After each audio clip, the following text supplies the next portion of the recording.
Today we're going to cover some of the notes from Chapter 5, the chapter titled Gases. Remember, in this unit, we are juxtaposing our understanding of what gases, liquids, and solids are. Some of the unique characteristics of gases is that they do not have a definite shape, a definite volume.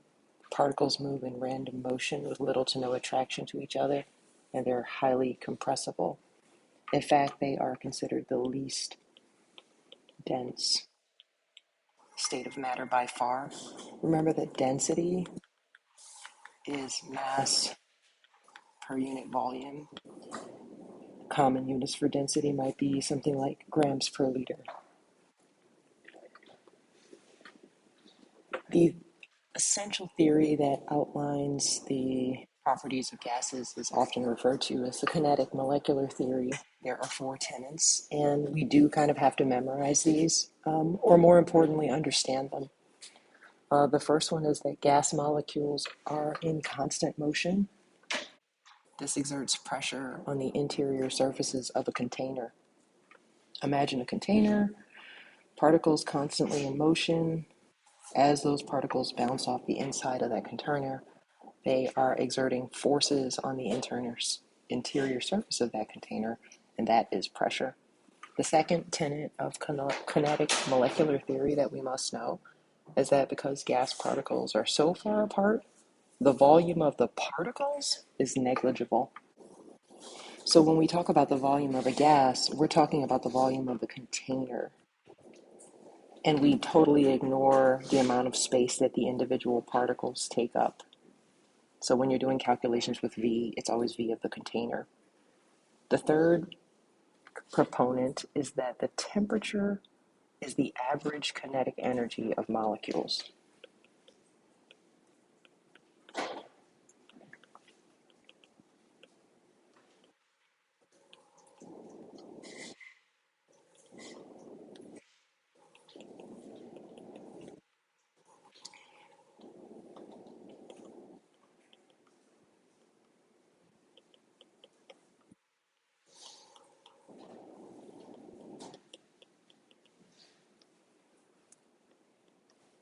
Where kinetic energy is 1/2 mass times velocity. That's not something that I anticipate using very often, but it just kind of helps define and remind us what kinetic energy means. Of course, it has something to do with velocity and it's impacted by mass. So more massive particles would have more kinetic energy then. But also importantly, a particle that's cold or at a low temperature versus a particle that's hot or at a high temperature essentially have different speeds. And sometimes we'll demonstrate that using a vector or whooshes on a particle diagram. Finally, particles have elastic collisions. What that means is when two particles encounter one another, there's a bounce. The first particle will ricochet off the other. So we assume, based on this theory, that when two particles come together, they don't stick together. There aren't any intermolecular forces that overwhelm them and cause a hydrogen bond. They are completely elastic, so they all operate independently of one another. This is a nice little image that kind of helps us visualize what gas pressure really is. It's the bounces. It's all of these tiny forces occurring on the surface of the inside of this container, or on any surface, just as atmospheric pressure pushes down on you and I right now. We can compare 2 jars to ask which one has more pressure. Clearly, it looks like the one on the right has more pressure. If I was to count the particles, this container has 27 particles. This container has 14 particles. Certainly, more particles would correlate with more pressure. As I mentioned before, atmospheric pressure is the pressure of the gases in our atmosphere putting forces on us. Air particles, just like any other objects, are affected by gravity. They're being accelerated towards the Earth at 9.8 meters per second squared, and at sea level, which is kind of considered the most common region, right, where we're doing science. The pressure due to that force is equal to about 1 atmosphere. You've seen these units before. They're not something that you'll have to memorize, just something that you'll have to feel comfortable converting from one to the other. I'd also like for you to be familiar with a barometer, the basic instrument that we use to measure pressure. The early barometer actually tells us a lot about what pressure is and how the units evolved for pressure. So here's a barometer. See, it's essentially a dish filled with mercury and an inverted tube filled with mercury. And the weight of the atmosphere causes the mercury in the tube to rise to a known height, which is 760 millimeters at sea level. And since it is millimeters of mercury, we have evolved the unit millimeters of mercury. We'll also do some brief gas calculation problems using manometers.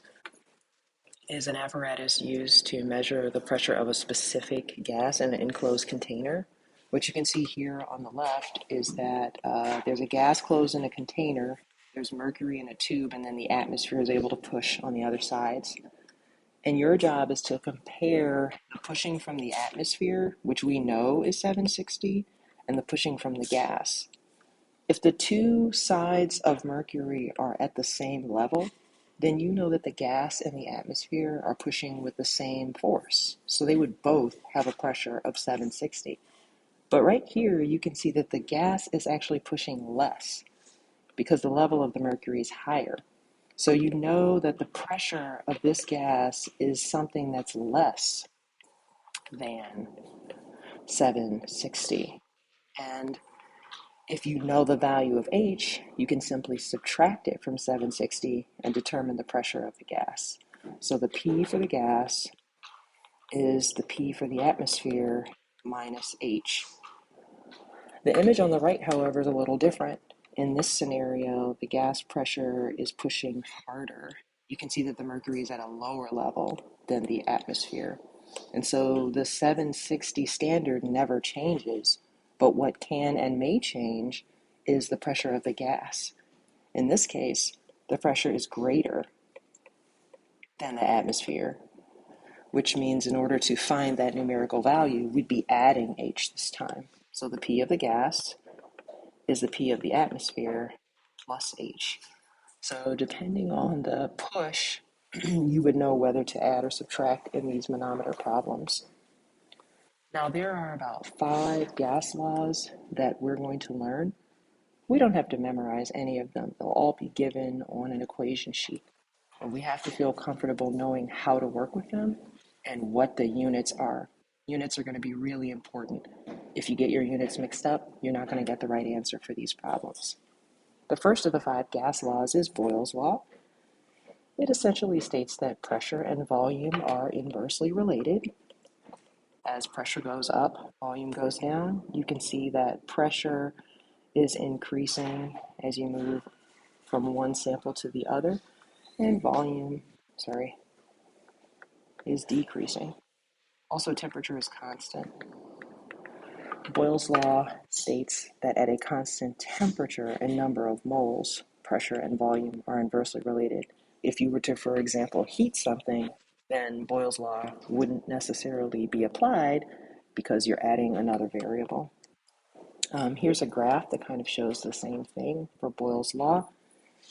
An inverse relationship, that curve kind of looks like a backwards curve. And then if we take the inverse of pressure, which we have on the x-axis here, we're able to get a straight line. Now, you know a straight line graph is really valuable because that means we can use y equals mx plus b. We can make this really dependable algebraic statement. We can rearrange it and derive the Boyle's law equation. I'm not going to ask you to do that, but this graph kind of shows you the logic behind it. If you have on the y-axis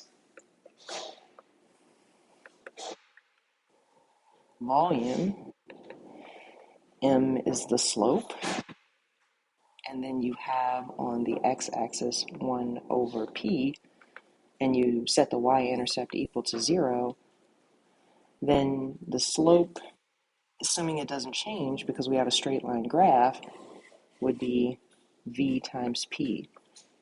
And that is how we get P1V1 is equal to P2V2. Because the 1s and the 2s stand for initial and final conditions. So essentially, if you change pressure, volume will change directly related to the change in pressure, and these are both equal to a constant. Here's a sample problem that shows you how we'll do Boyle's law. One of my suggestions is that when you read these, you annotate the information that's given within the problem. For example, it says an aerosol can contains this volume, so I would label that with a V. Of compressed air at this pressure, again, label it with a P. As you continue to read, you'll see that you're given another volume for that same bag. That will then become V2, and it actually asks you for the pressure in the future, so that will become P2. That shows you that the variables are pointing you towards Boyle's law. If you use the P1, V1, P2, V2 equation and just plug in these values, you'll get an answer. Make sure that you're consistent with your units. If you plug in milliliters, you'll get milliliters. If you plug in liters, you'll get liters. So do not cross-compare units. Okay. Here's a sample where we were given milliliters and liters. That's not a fair comparison. It doesn't matter which one I change them to, they just have to be the same. So I'll just change milliliters. 1, 2, 3, move the decimal 3 times to the left, that will become 0.4 liters. Now I can continue. Check your units one more time. That's going to be a killer in this unit.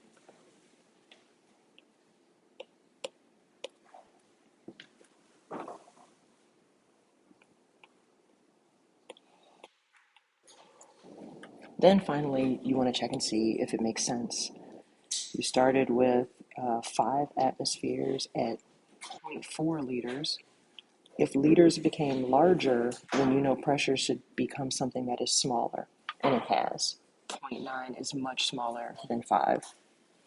The second gas law is called Charles' law. It relates volume and temperature of a gas when pressure and number of moles are held constant. It states that volume and temperature are directly related.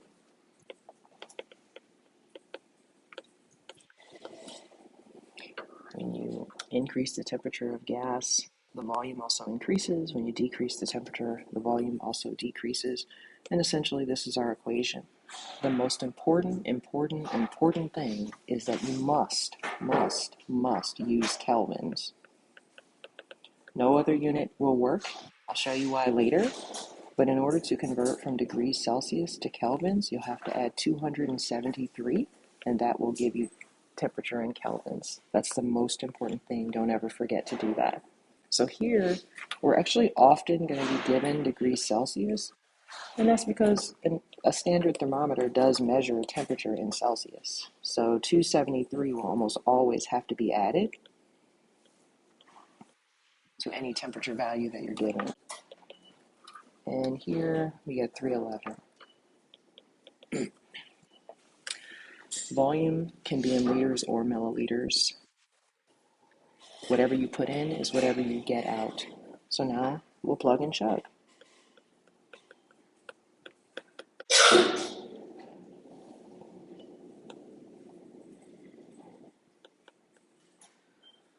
So the V2 that I'm solving for, I can simply cross multiply. Kelvins will cancel, and I'll be left with liters. This graph actually explains why we have to use kelvins. It's because when this research was being done, we graphed the volume and the temperature of many gases. So a lot of different gases were sampled and we got the same line over and over. This is actually an average of many gases. And you can see that the place where this line actually intercepts with the temperature axis, is negative 273.15. That means that at this temperature, the volume of a gas is actually zero. Think about what that means. Zero volume. It's essentially saying that that gas ceases to exist. The electrons and the forces that are holding the nucleus together will cease to have enough energy to hold together. Matter no longer exists. This temperature is known as absolute zero. And with this knowledge, we created a new temperature scale referred to as kelvins, where we set the zero at negative 273. And you can also see that the graph here has a zero y-intercept. So the equation is based on this graph.